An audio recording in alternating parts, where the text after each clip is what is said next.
Yo diría que el sentimiento, ¿no?, revolucionario tiene que ver en la identificación que encontré en la familia cuando conocí a Cristo. Vengo de una familia católica, cristiana, pero en un contexto de rebeldía. Mi padre estuvo con Sandino, mi madre estuvo detenida por la dictadura, y eso me llevaba a escuchar las historias. Entonces, primero conocí a Cristo, en Cristo vi un rebelde, luego conocí a Sandino. Todos esos conceptos que Sandino expuso con su lucha, los recoge Carlos, pero los lleva a la práctica Daniel Ortega. El primer acercamiento de Sandino fue a través de mi padre. Todos los días se hablaba de Sandino. Él con sus amigos y todos nosotros muchachos ahí daban vueltas desde que teníamos 6, 7 años, dando vueltas, escuchando historias de cuando mi madre había estado detenida y todo lo demás. Entonces, fue el primer acercamiento a Sandino a través de lo que era la leyenda, ¿no?, la conversación. Porque mi padre estuvo con Sandino, tenía guardadas cartas de Sandino, y en un momento determinado mi padre lo capturan. Lo capturan y lo meten en un grupo de prisioneros allá en las montañas de la Segovia, donde los iban matando uno a uno. Mi abuelo, el padre de mi padre, era liberal y director del Instituto de Granada. Y cuando mi abuelo se da cuenta, pues intercedió por él ante Somoza. Y ahí es donde finalmente a él lo llevan donde Somoza, lo traen de la montaña y lo llevan donde Somoza. Y Somoza lo recibe ahí en el despacho del Campo de Marte. Era jefe de la guardia de Somoza. Lo reprende, y le dice que de gracias, que su padre pues está vivo, le dice. Andate, le dice, y lea eso, le dice, y le trae un sobre. El padre sale, cuando abre el sobre, se encuentra con un fajo de dinero. Entonces el padre cierra el sobre, se regresa y se lo entrega al oficial y le dice que es sobre del general, que acaba de salir y se lo... Entonces le puso una notita ahí y le regresaba él. Entonces después Somoza le manda un telegrama a mi padre que se lo guardaba, donde decía Daniel Ortega C. Coma mierda a Somoza. A pesar de la represión, en ese momento se libraban aquí luchas estudiantiles. Y mi padre era el promotor, me llevaba a la fila de muchachos, éramos 3 hermanos, a las protestas en las calles de Managua. Y se desafiaba la represión en medio de las balas, pues, porque ir a una marcha era enfrentarse a las balas, a los culatazos, a las torturas, a las prisiones. Y empezamos a realizar en medio de las manifestaciones actos de sabotaje, ¿no?, contra vehículos de la embajada norteamericana y vehículos de la guardia somocista. Después de una de esas protestas, me capturan la primera vez que voy a prisión. Estoy hablando de que ese es un periodo de 2 años, ¿no? Tengo 15 años, 14, 15 años, cumplir 15 años cuando me detienen y conozco la tortura.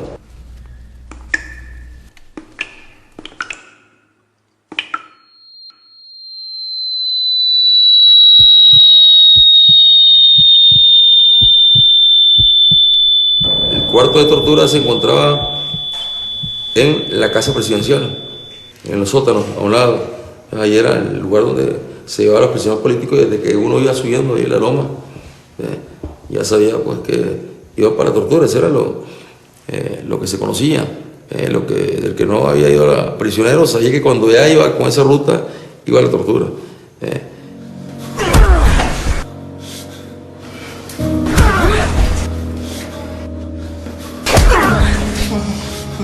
Fueron 7 años y 1 mes. Bueno, la verdad es que ya me había habituado un poco, ya sabía cómo. En esa ocasión, pues claro, un periodo tan prolongado, estábamos aislados estábamos aislados, y teníamos un código ahí. El jefe del penal era formado en España, en la época de Franco. Entonces, estábamos en una galería, digamos, para 120 prisioneros. Había 120 celdas, digamos. Ahí estábamos 7 prisioneros, todos separados, ¿no? Y lo que decía el cartelito ese era: prohibido hablar, prohibido cantar, prohibido fumar, prohibido sentarse, que era la ordenanza durante el día. En la noche, pues, no se podían apagar las luces, tenía que estar la vigilancia ahí. Pasamos varios periodos ahí de enfrentamiento fuerte, ¿no? Porque nos cortaron el agua, entonces empezamos a tomar agua de los inodoros, ¿no? Luego se forma el Frente Sandinista, y ahí es cuando ya empieza mi militancia con el Frente, desde el movimiento estudiantil. El Frente Estudiantil Revolucionario organizamos, que era el brazo estudiantil del Frente Sandinista. Fui delegado por el movimiento estudiantil a participar en Cuba. Fue mi primera experiencia con la Revolución Cubana, que realmente vivir pues esa experiencia con el pueblo de Cuba fue extraordinaria. Y compartir con compañeros revolucionarios latinoamericanos, de todos lados, ahí, en las escuelas. Fue una gran experiencia. Luego me quedé unos meses entrenando allá en Cuba. Ya regresé clandestino a Nicaragua.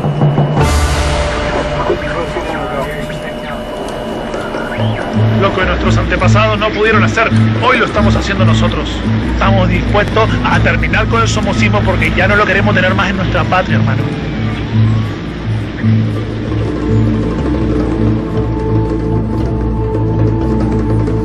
Entonces, como estamos hablando de que vamos a tomar el poder, digo, aquí vamos a tomar el poder, ahí sí, digo, vamos a tomar el poder. Que si íbamos a llegar vivos, no pensamos en eso, pero que sí que íbamos a votar a Somoza. Queremos derrotar al enemigo. ¡Que nos oiga Somoza Talpuque! ¡Que se entrevesca Talpuque Somoza! Nos preparamos para eso, y empezamos a organizarnos y a entrenar compañeros aquí en la ciudad, en Nicaragua, en diferentes puntos, entrenar también en Honduras, entrenar también en Costa Rica, clandestinamente porque ya éramos perseguidos. Si nos capturaban, íbamos presos. Y lanzamos la primera ofensiva insurreccional en octubre del 77, ya con una propuesta de programa de gobierno, incluso con un gobierno ya con nombre y apellido, teníamos lista la Junta de Gobierno. En una ocasión ya estábamos en esa lucha, en un viaje rápido que hice a Cuba conversando con Fidel. Entonces Fidel me preguntaba, pero ¿dónde queda la montaña aquí? La montaña queda por aquí. Y estamos preparando una nueva ofensiva. ¿Y qué pasa? Me dice, si no sale bien la ofensiva, ¿dónde se van a replegar? Es que la gente se repliega aquí mismo, le digo, en las ciudades, porque la montaña está muy lejos. Entonces Fidel me preguntaba muy el detalle, ¿no? Fidel era un detallista de primera, ¿no? Siempre con el detalle preguntando dónde está prevista la retirada y todo lo demás, previendo que podía fallar, pues, y en efecto, cuántas veces no lo intentamos y no, pero íbamos de nuevo, hasta que de repente se fue multiplicando la insurrección en todo el país.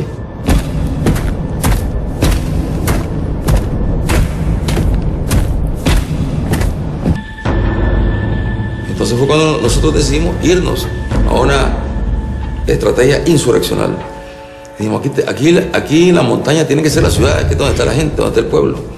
O sea, pasamos de lo que era una guerrilla tradicional a desarrollar una guerrilla que culminara con una lucha de carácter insurreccional. ¿Y cuál era la tesis insurreccional? Bueno, aquí hay que ir a tomar los cuarteles en las comarcas, en los municipios, en los departamentos, de previo a la población, darle un mínimo de entrenamiento, preparación, de tal manera que al caer los cuarteles, la población se arma y es el pueblo el que va a luchar aquí. No tiene que estar esperando que venga la guerrilla. Por eso es que fue tan masiva la participación del pueblo aquí en la insurrección. Y así, vamos, ofensiva tras ofensiva. Luego viene otra ofensiva insurreccional en septiembre del año 78. Después de pasar a la toma del Palacio, la toma del Palacio fue el día 23 de agosto. Y entonces en septiembre del 78 pasamos a otra ofensiva insurreccional sobre León, sobre varias unidades militares de la Guardia aquí en Managua. Decía, estamos combatiendo.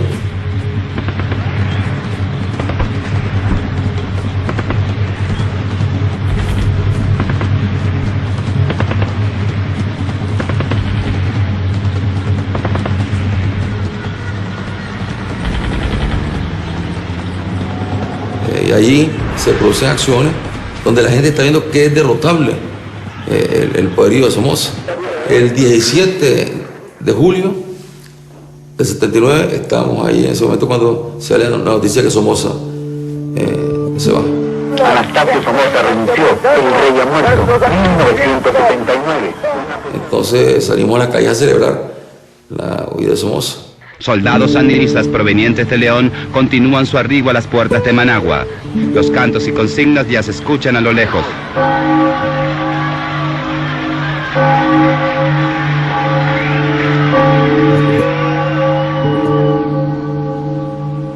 Ya en ese momento el frente tiene control de Managua, tiene control, y ya tiene control de las estaciones de televisión. Y es el momento más digamos, más fuerte, ¿no? El momento más emotivo, que me dijo, hemos triunfado. En ese momento me di cuenta que allá hemos triunfado.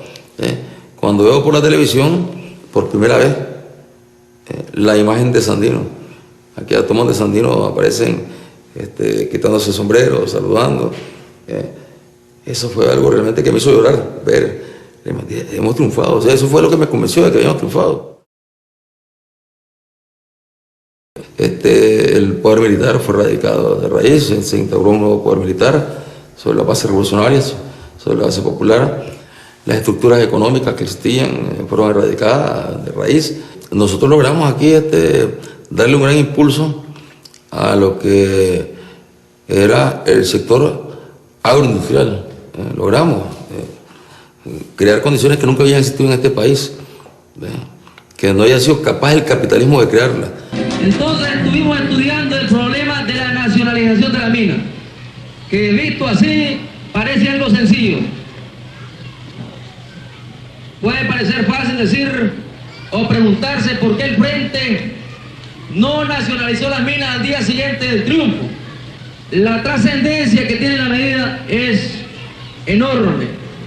Enorme porque no estamos enfrentando simplemente a ese Fred Bakrovich que salió en carrera apenas vio las fuerzas sandinistas, sino que estamos enfrentando a una compañía millonaria de los Estados Unidos que tiene apoyo en parte del gobierno de los Estados Unidos, que tiene senadores a su favor, que tiene bancos a su favor, que es todo un poder económico, un poder imperialista y que puede hacernos mucho daño en respuesta a esta medida.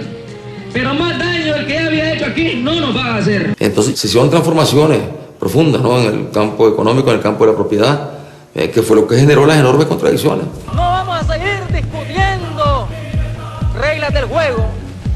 Las reglas del juego las pone el pueblo. ¡Viva el Frente Sandinista de Liberación Nacional! ¡Viva el Frente Sandinista de Liberación Nacional! ¡Patria libre! El punto que iba a generar la nueva contradicción después del triunfo de la revolución y que iba a dar lugar a que en la Junta de Gobierno empezaran a distanciarse los que se fueron distanciando de la Junta de Gobierno. Porque ahí la lucha fue esa. Los que querían nada más que aquello fuese un cambio cosmético, es decir, quitamos a Somoza y el modelo continúa como estaba. Ahora es la democracia, por no está Somoza y no hay tal democracia. O lo que nosotros planteamos, tenemos que hacer la revolución, significa transformaciones profundas en todos los órdenes, significa esto un tránsito al socialismo, que no sabemos cuánto tiempo va a durar, adecuado a nuestras condiciones, y ahí empezó la contradicción en la Junta de Gobierno, y empezó la contradicción también en lo que fue el Consejo de Estado, porque organizamos un Consejo de Estado, en ese momento ahí estaban representadas todas las fuerzas sociales, todas las fuerzas políticas, todos los grupos económicos, religiosos, en ese Consejo de Estado. Igualmente en el Consejo de Estado se empezó a dar la retirada de las fuerzas que querían el somocismo sin Somoza. Fue el choque, revolución contra revolución fue el primer choque. Y ya con ellos vino inmediatamente prácticamente vino la ofensiva de los Estados Unidos, de los yanquis sobre Nicaragua. Nosotros cometimos para los Estados Unidos el delito de derrocar al último marino que yo tenía aquí en Nicaragua, que era Somoza, que habían dejado aquí desde la intervención, habían dejado a Somoza administrando Nicaragua. Y eso es lo que, ese ejemplo los yanquis no lo podían permitir, más en ese momento donde habían luchas armadas revolucionarias en América Latina. Entonces para los yanquis eso era inadmisible. La amenaza de Nicaragua no era de orden militar para Estados Unidos, es ridículo, es absurdo. Simplemente era el ejemplo, porque entonces moralizaba a los otros pueblos en lucha a que sí era posible lograr la victoria revolucionaria a través de las armas.